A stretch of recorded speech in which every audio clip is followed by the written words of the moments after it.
Hey guys, it's Ved here. So on Tuesday, one of you asked me to go over refuting and weighing that can be used against an opponent's point. So I'm going to give a quick whiteboard presentation on refutes. A refute is something that you use to respond to an opponent's point. There's two main types of refutes: an offensive refute or a defensive refute. An offensive refute is a refute that you use to gain ground on the opponent. It's a refute that forces your opponent to now have to respond to something that you said. A defensive refute is something that you use to respond to something that an opponent said and try to close that point in your favor. On average, offensive points are generally the way to go because they force your opponent to waste time during their speech responding to something that you brought up. However, in some cases, a defensive argument can also be helpful when you're trying to shut down a point from being brought up later in the debate. Let's quickly go over offensive arguments. Within offensive arguments, there's two main types, the first of which is something called a turn. A turn is an argument that claims one of your opponent's points actually works in your favor. The first of which is proving that an opponent's point is actually bad.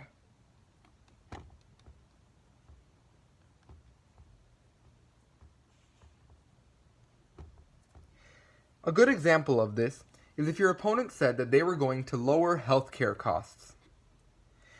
A way that you could turn this onto your opponent is by saying that lowering healthcare costs is actually going to end up giving less money to the medical industry, and hence it's going to inhibit medical innovation moving forward, and it's going to put the U.S. behind in its medical innovation, and it's going to make solving cancer, Alzheimer's, and various other diseases take a lot longer than expected. The second type of turn that you can use is one where you say that the opponent's point is going to lead to an alternate outcome. A good example of this is if your opponent said that they were going to institute more traffic lights in cities and hence were going to reduce traffic flow and save pedestrians. A way you could prove this as an alternate outcome is by saying that by instituting more traffic and safety lights inside of cities, you're actually going to be increasing car congestion as they're going to be having to stop at more and more safety lights. Increased congestion is going to in turn lead to more accidents on a local scale, as there are now more cars in a city that are all stuck together. That will lead to unsafe driving practices, unsafe jaywalking, and in turn more accidents and pedestrian injuries. So these two types of turns can be used as offensive arguments to force your opponents to now have to respond to them because you claim that your opponent's point is on your side of the flow. If your opponent does not respond to them, you can bring this up in your third speech to claim that the opponent never responded to it, and hence, on that ground, you should win the debate. On the other side of offensive arguments, you have what I like to call the alternative outcome.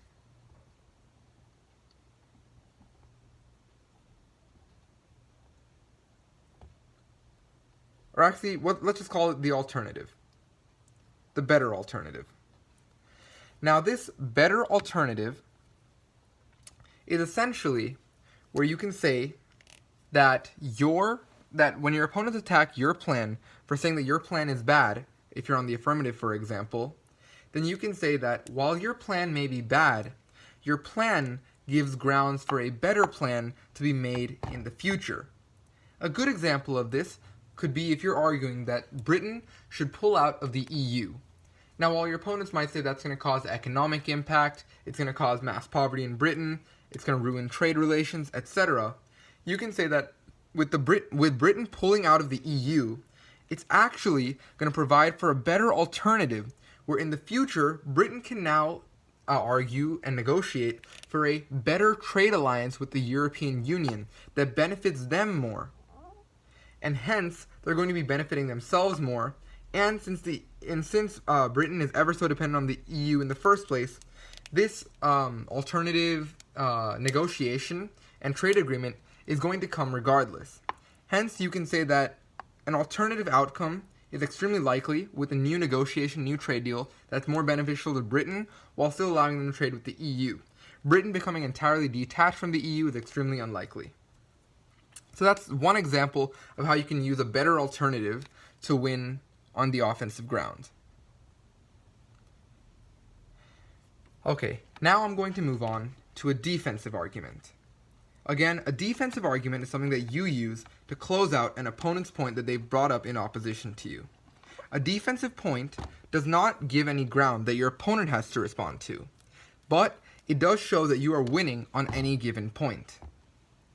Within defensive arguments, there's a lot of different arguments that you can use, most of which rely on something called impact weighing.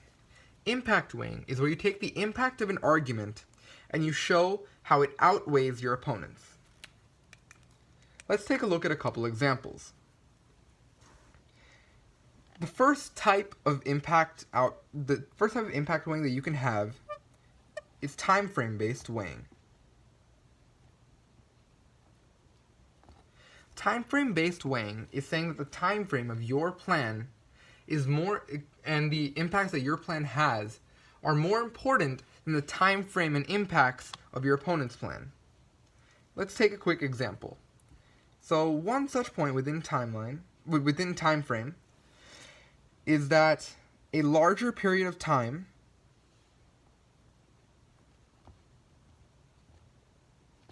is always greater than a shorter amount of time.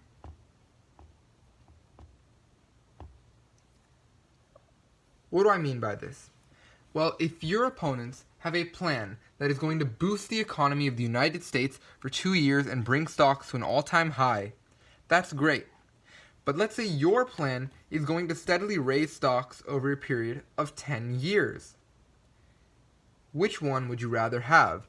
One that affects a longer period of time and guarantees success for that period of time, or one that only affects a shorter period of time and guarantees success for that period?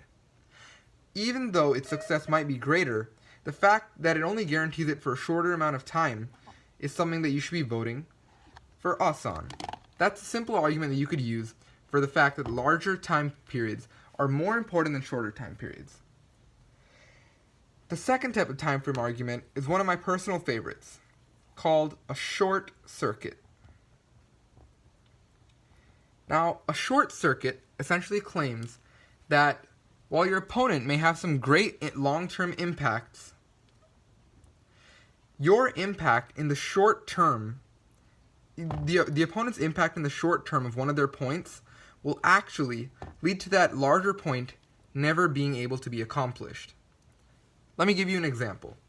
One example could be if your opponent wants to build underwater seawalls to prevent global ocean levels rising.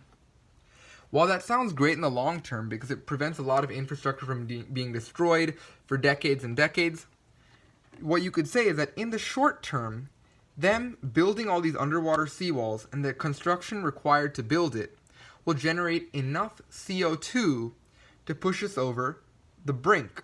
The brink is an idea that we discussed on Tuesday where there's essentially a wall of global warming, and once that level of CO2 is passed, we can never go back. So a good example of a short circuit is if you say that your opponent's plan is going to push us over that brink, and even though they're going to stop, sea levels rising in the future, the fact that we've crossed the brink now means that we're doomed for destruction, and our opponent's plan has screwed us over. The next type of time frame argument is something called urgency. Urgency essentially states that if you're on the affirmation, your opponent's on the negation, and they're trying to say that, this plan is bad, we need to be focusing on other things, this money could be going elsewhere, what you can say is that this plan is more urgent. For instance, if your opponent is trying to argue about global warming, and you're arguing about an economic crash that's predicted in 6 months, if you say that we need to be focusing on this economic crash first, then worry about global warming, because we have less time and it's more urgent to be discussing the economic crash right now, even though global warming has a greater impact in the future. Hence, you can argue your way into saying that since you have a shorter time frame of your impacts, they're more important because you'll have a longer amount of time to decide on other policies for global warming to be solved. That's an urgency point. And finally, there's a reversibility point. This one fits into time frame and the next category that we'll be going into, which is magnitude. But reversibility is the idea that a plan can be undone. If your opponent says that, oh, well, our opponent has a really good chance of failing, and, it's going to hurt the economy, it's going to hurt the environment. If you can prove that the harms of your plan are reversible, whereas the harms of your opponent's plan are not reversible, then you'd be winning on reversibility, because you can essentially prove that whatever harms your plan does can always be undone. But if you go with your opponent's plan, the harms that are done there can't be undone and are going to be permanent. Hence, the safer route is to go with your plan. That's an example of how you can use reversibility. Then, there's the next type of defensive weighing. Now we have magnitude. Magnitude is the size or scale of your argument and its impacts. The first type of magnitude that we can discuss is size and severity.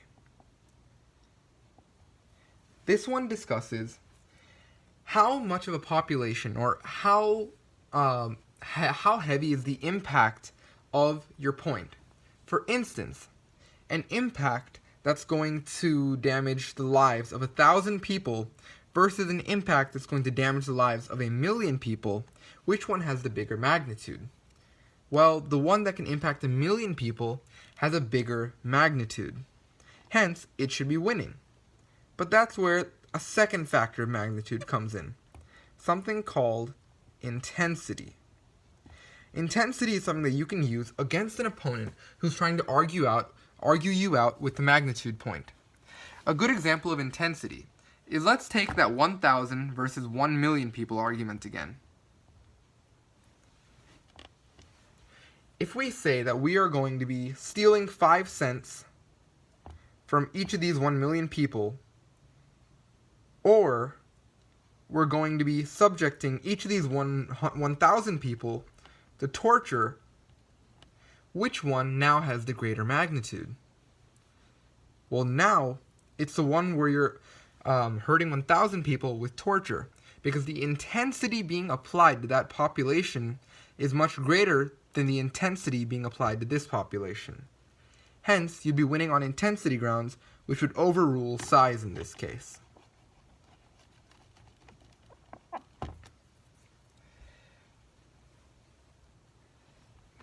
Now, after magnitude, you have something called probability.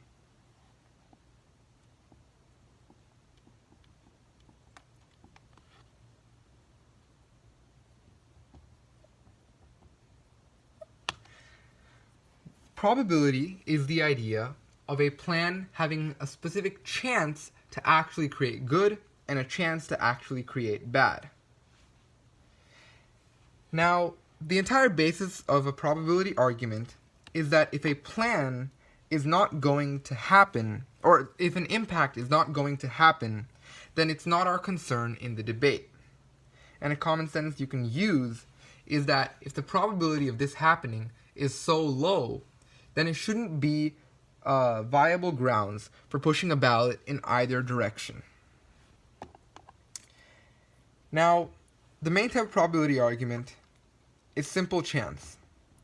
What is the chance that your opponent's plan, which is going to be taking away Kim Jong-un's lollipop tomorrow morning, is going to cause nuclear war? Well, it seems pretty small. Versus what's the chance that your plan, what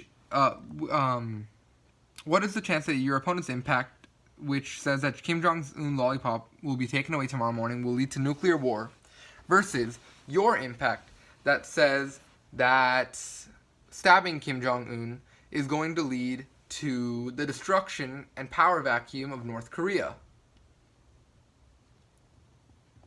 While your opponents might have a significantly greater magnitude and time frame with nuclear war, their probability of that happening because of taking away a lollipop is 1%. Whereas if you're saying that Kim Jong-un is going to be stabbed and that's going to lead to a power vacuum in North Korea, while North Korea may only be one country and a power vacuum in just that one country doesn't seem like that big of a deal compared to nuclear war, the probability of that happening is much greater than the probability of nuclear war because of a lollipop. Hence, you'd be winning on probability.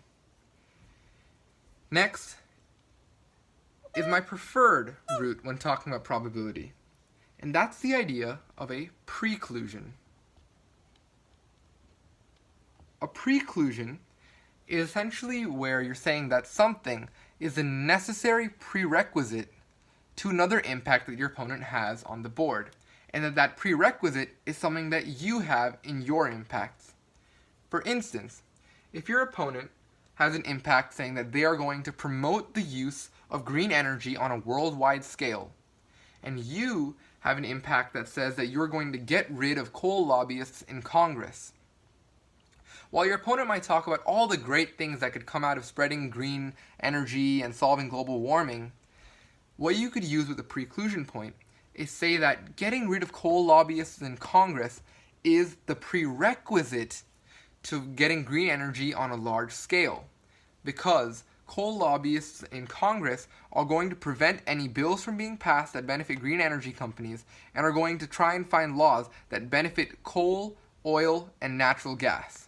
Hence, our impact is the prerequisite to our opponent's impact, and our opponent's impact cannot happen without ours, which is why we need to pass the plan in our favor first.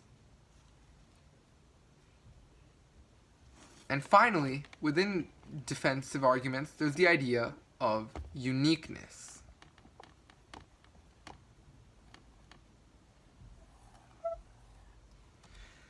Uniqueness is the idea of a point belonging in the debate and being able to be used by a single team. If a point is non-unique, or it's something that's going to be happening in both teams' worlds regardless, then it shouldn't be counted in the debate. For instance, if the debate is about agricultural subsidies, and your opponent is trying to argue about global warming and all of its impacts, you can say that global warming is non-unique. Regardless of agricultural subsidies, global warming will continue in both worlds.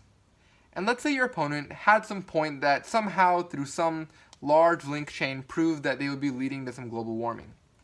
What you could say is that global warming will exist in both worlds, and its increase that our opponents are arguing for won't be meaningful enough for a neg/af ballot, whatever side your opponents are arguing. With this, you're essentially saying that that point doesn't really count in the debate, and the difference that your opponents are making isn't enough for a reasonable ballot in their favor. And since it isn't enough for a ballot in their favor, we have to turn our attention to other points, which will allow you in the debate to turn onto a point that benefits you, and will put a good perspective in your judge's mind when it comes to reviewing your points. Which is why uniqueness can be helpful sometimes. You don't really know how to respond to an argument, but you can prove that it's going to be happening in both worlds. If it's a good impact or a bad impact, then you can take that point essentially off the board for your opponent and then move on to points that you exclusively have on your side. So I hope I've helped to add some new weapons in your arsenal, and I hope to see you guys using these on Tuesday when we run through some drills that I'm planning on going through with you on argument generation and refuting. See you on Tuesday.